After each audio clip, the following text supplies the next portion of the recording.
پنجشنبه 14 فروردین 1404 دانشگاه مطالعات بین المللی پکن دانشجویان سال دوم قرار بر این هست که با دیدن نقشه ایران یک کلمه، عبارت یا اصطلاح رو برای ما بنویسند. ببینیم که حاصل این تجربه ما چه خواهد بود. خب شروع کنیم با سعید.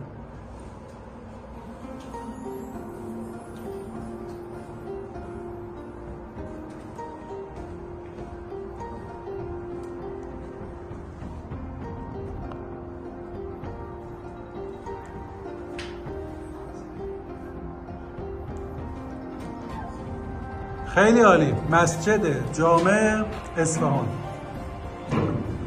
یوسف رو خواهیم داشت.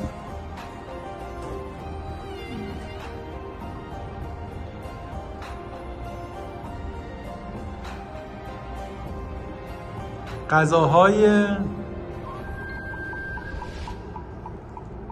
خوشمزه ایرانی، آفرین. و مهراد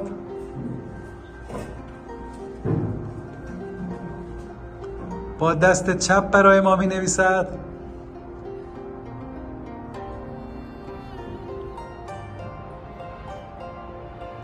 شیرینی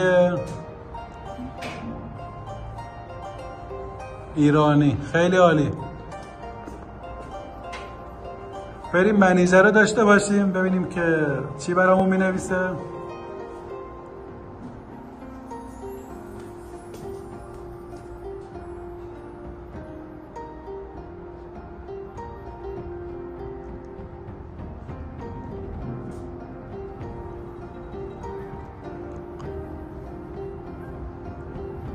خیلی خوب. فیروزه نیشابور و آشتی رو خواهیم داشت.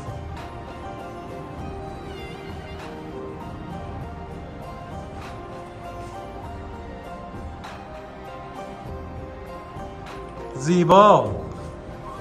منظور آشتی اینه که ایران خیلی زیباست. و میریم سراغ روشن.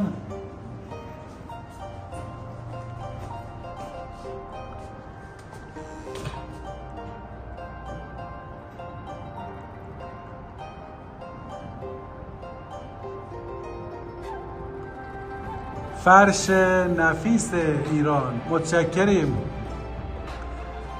لیلا رو خواهیم داشت. ببینیم لیلا چه می نویسه برامون.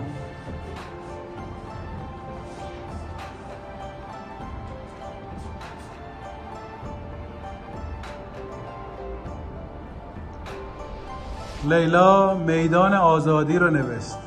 خیلی هم خوب. پریسا رو خواهیم داشت.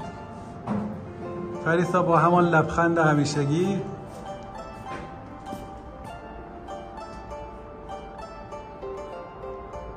برامون میناکاری رو نوشت. خیلی ممنون. زیر مسجد جامع اصفهان.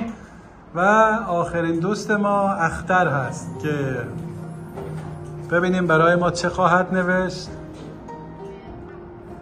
تهران. خیلی هم عالی. خیلی هم خوب.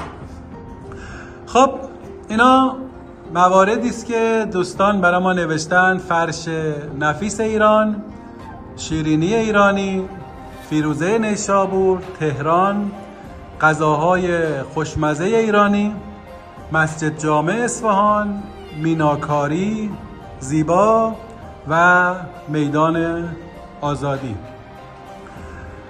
بریم جمله پایانی دوستان رو داشته باشیم ببینیم که راجع به ایران چی میخوان بگن. 1 2 3